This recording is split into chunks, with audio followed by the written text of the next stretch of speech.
बंधुओं, हिमाचल राजा के यहाँ जब बारात भोले बाबा की पहुंची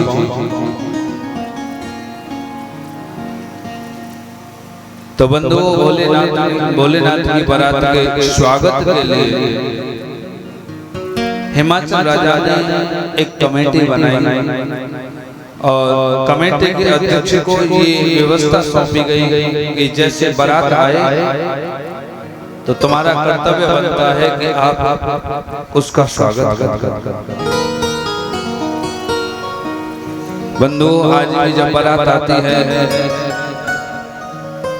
तो घर के कुछ वयोवृद्ध स्वागत करने के लिए, अगवानी करने के लिए जाते हैं कि नहीं जाते? ऐसे ही स्वागत करने के लिए एक कमेटी बनाई।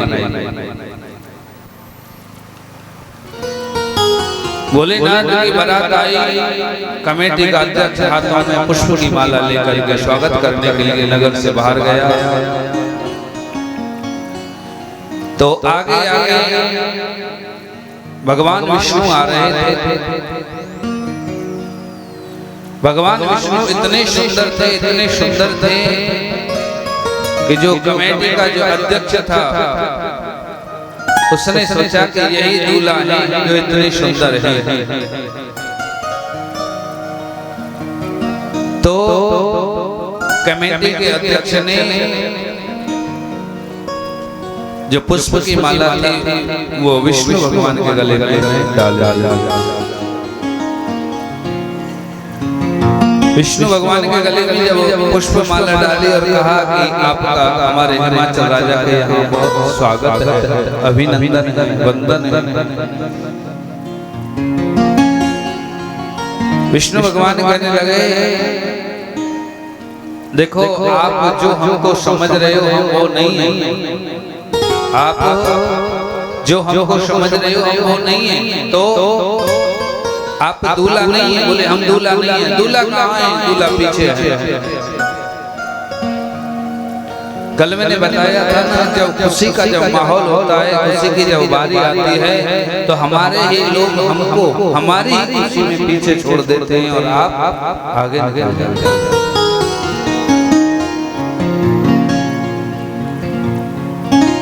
बंधुओं, कहने लगे कि जो दूल्हा है वो तो पीछे आ रहा है। नारायण के बाद इंद्र आ रहा था। इंद्र जब आ रहा था तो पुष्प की माला लेकर के इंद्र को पहनाने लगे। तो इंद्र कहने लगा, रुको रुको, क्या हुआ? अरे जो आप हमको समझ रहे हो वो हम नहीं है। तो भोलेनाथ कहाँ है? दूल्हे राजा कहाँ है? बोले पीछे है। क्योंकि देवताओं ने सोचा अगर बारात पहले चली गई तो हमको जो दावत मिलनी है वो भी नहीं मिलेगी, इसलिए तुम आगे चलो और बारात पीछे आती है। जो भी आए उसी से स्वागत करने वाली कमेटी का अध्यक्ष उसी से पूछे, भैया दूल्हा कहाँ है? सभी ये कहते पीछे। महाराज देखो, जब बारात आती है तो गांव की जो नारियां होती हैं उनके मन में भी लालसा होती है, चलो चलो रे देखा मैं फलानी को दूल्हा कैसे आयो है, होए के ना होए। और जब बारात आवे तो दूल्हा देखने के लिए कुछ माताएं अटारियों में बैठ जाती हैं कि यहाँ से बारात गुजरेगी, यहीं से देख लेंगे। बालकों की भी भीड़ लग जाती है। अब सब देवता निकल के चले गए तो उसके बाद भोलेनाथ की बारात आ रही थी। कोई बाराती कद्दू की तरह लुढ़क रहा है, कोई आलू की तरह लुढ़क रहा है। किसी के एक मुख है, किसी के चार मुख है, किसी के पांच मुख है, किसी के मुख ही नहीं। और आज ऐसे बारात को आते हुए जब उस अध्यक्ष ने देखा, महाराज स्वागत करना तो बहुत दूर की बात है, बेहोश होकर भूमि पर गिर पड़ा। बारात बहुत देखी, ऐसी बारात मैंने नहीं देखी। जो भी बालक बारात देखने के लिए आए थे सभी उल्टे पैर दौड़ करके अपने अपने घरों में भाग गए, जाकर के अपनी माताओं के हृदय से लिपट गए। उनकी माताओं ने पूछा, बेटा देख के आए बारात, बताओ गौरा का पति कैसा आया है? बंधुओं बालक कहने लगे, भैया बारात की तो बाद में बताएंगे, पहले दरवाजे बंद करो। क्यों? अरे एक भी बाराती अगर घर में आ गए हो ना तो हमेशा के लिए शांति बन जाएगी।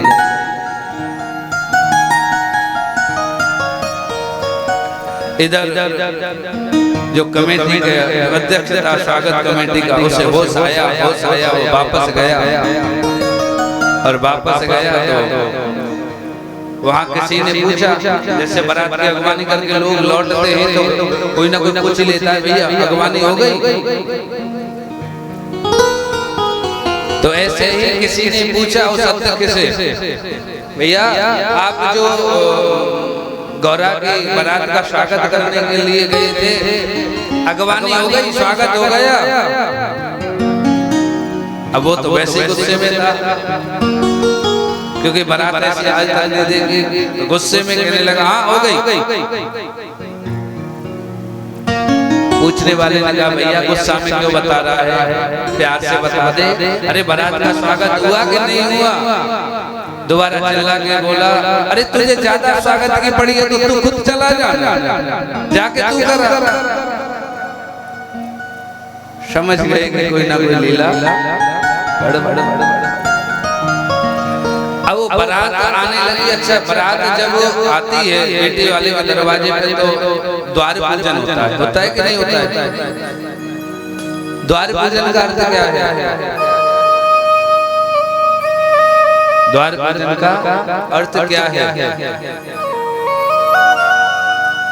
बंधुओं? द्वार पूजन का अर्थ यही है कि पहले जो बेटी सुयोग्य वर हो जाती थी, विवाह के योग्य जब हो जाती थी, तो माता पिता बेटी के सुयोग्य वर देखने के लिए नाई और ब्राह्मण को भेजा करते थे। पहले माता पिता बेटी के लिए लड़का ढूंढने नहीं जाते थे, कौन जाता था? नाई और ब्राह्मण। और वो जो लड़का नृत्य करके आते थे, जब बारात आती थी तो द्वार पूजन का अर्थ यही है कि लड़की वालों लड़के को द्वार पर दिखाया जाता था, कहा जाता था कि हम जो लड़का देख करके आए हैं आपकी पुत्री के लिए वो ये है, अगर आपको अच्छा लग रहा है तो आगे प्रस्ताव को बढ़ाते हैं, अन्यथा यही रोक देते। इसका यही है। और दूसरा अर्थ ये है कि हमारे घर पर कोई सिद्ध पुरुष आता है तो हम उसका द्वार पर पूजन करते हैं कि नहीं करते? पुष्प भी बिछाते हैं, पलक बावड़े बिछाते हैं, नाना प्रकार की जैसी रीति है अपने अपने रीति के अनुसार स्वागत करते हैं। ऐसे ही बंधुओं, जब बेटा अथवा बेटी का जब विवाह होता है, जो दूल्हा होता है वो उस समय विष्णु का स्वरूप होता है। किसका स्वरूप होता है? विष्णु का। और जो बेटी होती है वह लक्ष्मी का स्वरूप होती है। ब्राह्मण जब संकल्प कराता है तो बोलता है विष्णु रूपाय लक्ष्मी रूपाय। उस समय वो लक्ष्मी और विष्णु का रूप है। और जब विष्णु द्वार पर पधारता है तो उसका द्वार पर स्वागत होना चाहिए। बोलो हर हर। बंधुओं, मैना माता आरती का थाल लेकर के द्वार पर आई द्वार पूजन करने के लिए। उसी समय नारद जी आ गए द्वार पर। तो मैना माता कहने लगी, नारद देख, मैंने दूल्हा तो कभी देखो नहीं, तू बता दीजिए कौन सा दूल्हा है। आगे आगे विष्णु भगवान आ रहे थे तो मैना माता ने पूछा, नारद जी क्या यही दूल्हा है? बोले नहीं भैया, ये दूल्हा नहीं तो ये कौन है? अरे ये तो उनको सेवक है, नौकर है। मैं ना माता तो बड़ी प्रसन्न हुई कि जिसके नौकर इतने सुंदर हैं तो वो कितना सुंदर हो। उसके बाद वरुण देव आ रहे थे। मैना माता ने कहा तो ये होंगे? बोले ये भी नहीं है। तो ये कौन है? बोले ये तो जल भरने का काम करता है, ये वरुण है। जल की जो व्यवस्था होती है, पानी भरने का जो काम है वो इसका काम है। बोले वाह गया, अच्छा पानी भरने वाला भी इतना सुंदर है। उसके बाद इंद्र आया।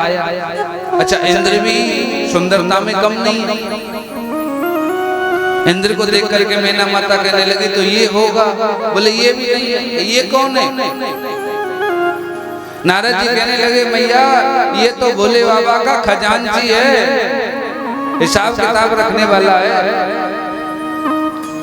मैना माता तो बड़ी प्रसन्न होती जा रही है कि जिसके नौकर हैं, नौकर चाकर सेवक इतने सुंदर हैं तो वो कितना। नाम तुम्हारा तारणहारा, कब तेरा दर्शन होगा। तेरी रचना इतनी सुंदर तो तू कितना सुंदर। अब नारद जी ने सोचा कि अब भोले बाबा की बारात आने वाली है, देवता तो सब निकलते जा रहे हैं और मैना माता को मालूम पड़ेगा कि ये भोले बाबा ये दूल्हा है तो मैया मुझे बहुत गाली देगी, क्योंकि मैंने ही पार्वती को तप करने के लिए भेजा। कहेगी या दूल्हा के काजी तप कराए होते ने। तो नारद जी कहने लगे मैया देख, अब ऐसे आयोजन कभी कभी होते हैं जिसमें सभी देवी देवता एकत्रित होते हैं। सबसे एक साथ तो मिला नहीं जाता है और एक साथ मिलने का अवसर बहुत कम मिलता है। इसलिए दूल्हा जब आएगा अपने आप दिख जाएगा। मैं और देवी देवताओं से थोड़ा मिल लूं, क्योंकि बहुत सुंदर अवसर आया है मिलने का। मैना माता तो सरल स्वभाव में पहचान नहीं पाई इस बात को। कहने लगे ठीक है तुम मिल लो, मैं स्वागत कर। महाराज जब सब देवता निकल के चले गए तो भोले बाबा की बारात आई। भोले बाबा की जब बारात आई तो भोले बाबा नंदी पर बैठ करके आए और वो भी उल्टे बैठ करके आए। नंदी इधर चल रहा है, उन्होंने मुख इधर कर रखा है पीछे। किसी गढ़ ने कहा बाबा आगे की तरफ मुंह करके बैठ जाओ। अरे बेटी वाले का द्वार आने वाला है। बोले बाबा कहने लगे एक बात बताओ। बोले क्या? कि गाड़ी के अंदर यात्री आगे को मुंह करके बैठे, चाहे पीछे को मुंह करके बैठे, चाहे दाएं को मुंह करके बैठे, चाहे बाएं को मुंह करके बैठे, कैसे भी बैठ जाए, चलानी तो ड्राइवर को, ड्राइवर आप देखें, हम क्यों परेशान। उल्टा बैठ गया। द्वार पर आए, किसी ने कहा मैया ये दूल्हे राजा है। तो पहले नंदी का पूजन कराया।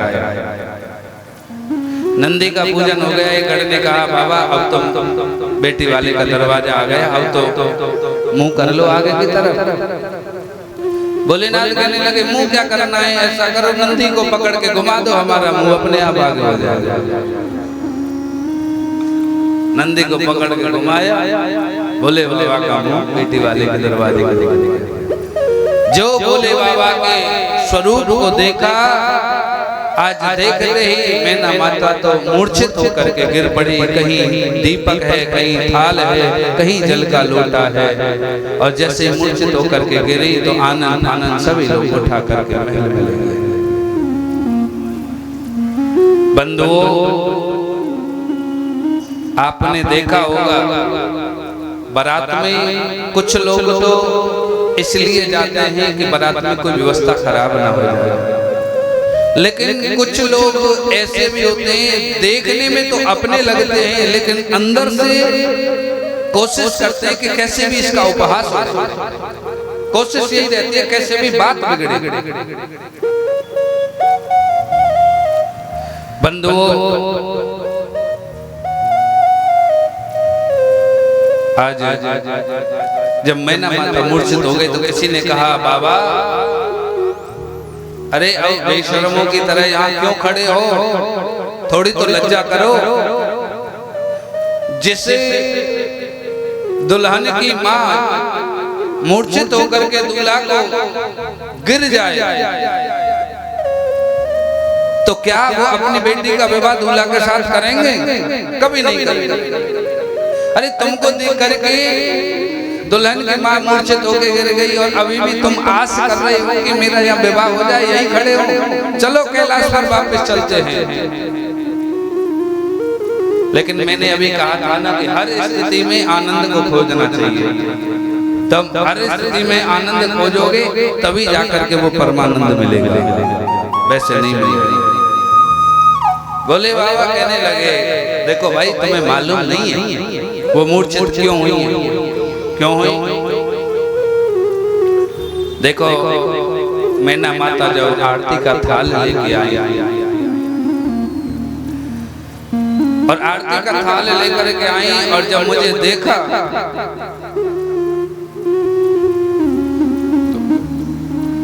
मेरी तरफ देखा और मेरे सिर पर जब गंगा जी को देखा तो मैना माता ने सोचा कि जिसके सिर पर गंग विराजमान है उसके सामने ये साधारण सा लोटा एक जल की जारी क्या औकात रखती है, इससे गंगा जी का अपमान।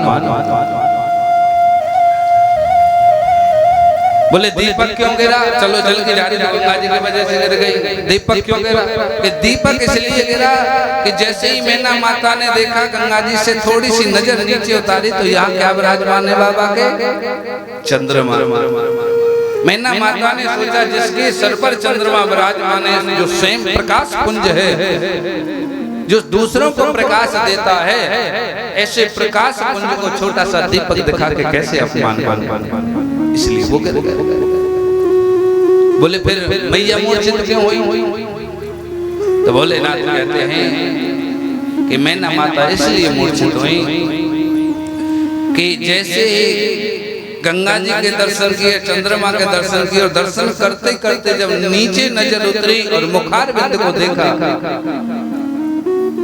और साधारण जीव का सामना अचानक ब्रह्म से हो जाए, साधारण जीव का अचानक सामना ब्रह्म से हो जाए तो वो मूर्छित होकर के गिर जाता है। जैसे कोई साधारण सा अधिकारी हो जो बिल्कुल साधारण पोस्ट पे हो और उसके सामने अचानक देश के प्रधानमंत्री जी आकर के खड़े हो जाएं तो उसकी क्या हालत होगी? होगी कि नहीं होगी? ऐसे ही कहने लगे जब उन्होंने देखा ब्रह्म को तो वो संभाल नहीं पाई, इसलिए वो मूर्छित हो गई। बोलो हर हर, जोर से बोलेंगे हर हर। आइए हमारे मंच में दीदी आई, उनका व्यास की ओर से बहुत बहुत साधुवाद, बहुत बहुत आशीर्वाद। हर हर महादेव। हमारे बीच में सूरत शहर महिला मोर्चा की अध्यक्ष जागृति बहन आई है, उनसे निवेदन वो व्यास मंच पे आए और पूज महाराज जी दुपट्टा करें। इन्हीं के साथ जुड़ जाएंगे हेतल बहन गोस्वामी जी जो महामंत्री हैं, वो भी व्यास मंच पे आए और आकर के पूज महाराज जी दुपट्टा लें। इन्हीं के साथ जुड़ेंगे हीरल बहन, वो भी महामंत्री हैं, वो भी आकर के पूज्य महाराज जी से दुपट्टा ग्रहण करेंगे। आइए, जो आपकी सेवा में तत्पर हर टाइम लगे रहते हैं, ऐसे हमारे बीच में आप ही के सूरत शहर के नगर सेवक श्री बंशु भाई यादव जी भी पधारे हैं। उनसे निवेदन वो व्यास मंच पे आए। देखो हम और आप सबके बीच में ये सभी लोग अपने कार्यों में बड़े व्यस्त हैं, फिर भी अपना कीमती समय निकाल के आप सबके बीच में पधार रहे हैं। इनका जोरदार ताली बजा के आप सभी हौसला करेंगे, क्योंकि ये सब अपने कार्यों में इतने व्यस्त होने के बाद भी यहाँ पे समय दे रहे हैं। इनके लिए सब जोरदार ताली बजाएंगे और सभी भक्तजन शांति बना के बैठेंगे। आज की कथा थोड़ी 10-15 मिनट थोड़ी लेट तक चलेगी, क्योंकि व्यवस्था थोड़ी आप सबके सामने थी। तो हम और आप सब धैर्य का बांध बना के रखेंगे और शाम को हम और सब आप सब होली महोत्सव बड़े धूमधाम से मनाएंगे। उसके बाद में आरती करेंगे। आरती करने के बाद में प्रसाद लेके अपने घर जाएंगे और कल हम और आप सब महाआरती का दर्शन करेंगे। कल यहाँ पे सायंकाल बेला में महाआरती होगी। आप सभी भक्तजन अपने घर से एक एक दो दो दीपक बना के लाएं और सायंकालीन बेला में हम और आप भगवान शिव की और शिव महापुराण की दोनों की महाआरती करेंगे। देखिए महाआरती के लिए हम और लाइट भी आ गई है, तो आप सब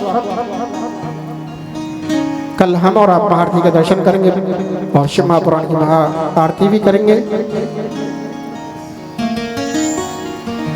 आइए हमारी माता जी पूज्य महाराज श्री जी को माला अर्पण करके उनका स्वागत कर रहे हैं। माता जी के लिए जोरदार ताली।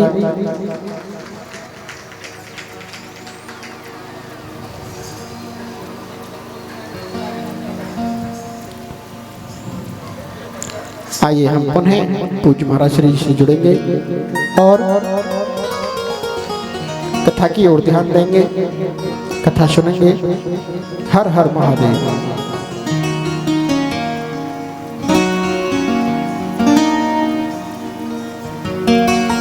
जय श्री राधे। हर हर और जोर से बोले हर हर और जोर से हर हर और जोर से हर हर। आइए कथा की ओर ध्यान देते हैं। बंधुओं, मैना माता के इधर मूर्छा दूर हुई। बोले बाबा को जन्माशय में ले गए। जन्माशय तो समझ रहे होंगे आप, जहां बारात को ठहराया जाता है। बंधुओं, मैना माता की मूर्छा दूर हुई। सप्त ऋषि और नारद जी मैना माता के पास आए। मैना माता तो रोने लगी। माता पार्वती को गोदी में बिठा लिया। कहने लगी, बेटी तूने ये कैसा तप किया है? क्या इसी को पाने के लिए तूने तप किया था? बेटी, अगर विधाता ने तेरे नसीब में ऐसा ही पति लिखा है तो मैं भले ही जीवन भर अपने दरवाजे पर रख लूंगी, पर तेरा इसके साथ कभी विवाह नहीं करूंगा। बंधुओं, बेटी चाहे राजा की हो, चाहे गरीब की हो, अमीर की हो, किसी की भी हो, बेटी तो बंधुओं पराया धन होती है। उसे एक ना एक दिन डोली में बैठ करके जाना ही पड़ता। मैना माता रोने लगी। सप्तऋषि कहने लगे, मैया आप एक बार हमारे कहने से दोबारा भोलेनाथ के दर्शन कर लो। बोले मुझे नहीं करना। नारद जी आए। नारद जी समझाने लगे, कहने लगी, मैना माता, नारद तू तो दूर ही रहना। तूने ही मेरी बेटी को ये रास्ता दिखाया था कि इसी के लिए तूने तप कराया।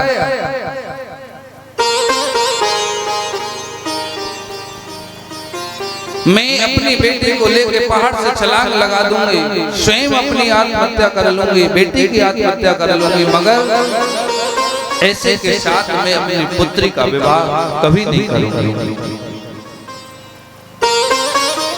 बंधुओं, मैना माता को रोष होने लगा, बड़ी दुखी होने लगी। तभी सप्तऋषि नारद आदि सभी कहने लगे, मैना माता से, माँ ठीक है मत करना शादी, लेकिन एक बार हमारे कहने से दोबारा से दूल्हा को देख लो। तो बड़ी मुश्किल से मैना माता को मनाया। इधर सप्तऋषि और नारद जहाँ भोलेनाथ जन्माशय में बैठे थे वहां गए और जाकर के कहने लगे, नारद जी, हे भोलेनाथ, आप अपने इस स्वरूप को बदलो। तुम्हारे रूप को देख करके मैना माता डर रही है। उन्होंने साफ इनकार कर दिया, वो अपनी पुत्री का विवाह आपके साथ नहीं करेंगे। आपने अगर अपने इस स्वरूप को नहीं बदला तो बारात को खाली हाथ लौटना पड़ेगा। आप अपना स्वरूप। सप्तऋषियों ने, नारद ने बड़ा निवेदन किया। आज सप्तऋषियों नारद ने जब निवेदन किया, बंधु आज बोले बाबा अपने रूप को बदलते हैं, और रूप को बदल के जब जन्माशय से बाहर आए, महाराज कितने सुंदर राजकुमार बन गए। कर्पूरी गौरम करुणावतारम संसार सारम भुजगेरहारम सदा वसंतम हृदयारविंदे भवं भवानी सहितं नमामि। कर्पूर गौरम, गौर वर्ण के भोलेनाथ बन गए, मानो एक 16 वर्षीय राजकुमार। इतने सुंदर, मानो कामदेव भी, करोड़ों कामदेव एक साथ आकर के खड़े हो जाएं तो वो भी भोलेनाथ के रूप को देखे तो अपने आप में लज्जित महसूस करे, इतनी सुंदर बन गए। भोलेनाथ ने जब रूप को बदला, सप्तऋषियों ने जाकर के कहा, माँ अब तुम देख लो एक बार। मैना माता अटारी पर चढ़ गई। अटारी पर चढ़ करके दोबारा से भोलेनाथ को देखा, और जो 16 वर्षीय राजकुमार के रूप में भोलेनाथ को देखा, अब तो मैना माँ इतनी प्रसन्न हुई और कहने लगी सप्तऋषियों से, नारद से कि नारद, मैं अपनी पुत्री के लिए ऐसा ही तो पति चाहते थे। आज नारद जी कहने लगे, मैया ये वही भोलेनाथ हैं, आपके देखने में थोड़ा सा अंतर आ गया। बंधु विवाह की स्वीकृति दे दी, बड़ी सुंदर विवाह की व्यवस्थाएं होने लग गई। आज भोलेनाथ माता पार्वती भामर लेने के लिए मंडप में बैठे।